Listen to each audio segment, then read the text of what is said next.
கவினுடைய உடலை பெற பெற்றோர்கள் சம்மதம். நெஞ்சு தாங்குறது தாய்ப்புள்ள பாசம் இது எந்த சாமி சேர்க்கிறது. திடீரென ஏற்பட்ட மனமாற்றம், பரபரப்பான தகவல்கள்.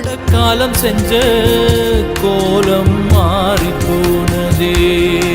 கவின் செல்வ கணேஷுடைய உடலை பெற அவங்களுடைய பெற்றோர்கள் பாத்தீங்கன்னா இப்ப சம்மதம் தெரிவிச்சிருக்காங்க.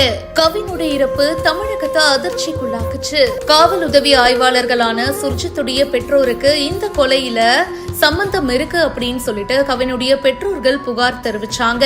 அவங்கள கைது பண்ண நடவடிக்கை எடுக்கும் வரைக்கும் உடலை வாங்க மாட்டோம் அப்படின்னு போராட்டத்துல ஈடுபட்டு வந்தாங்க.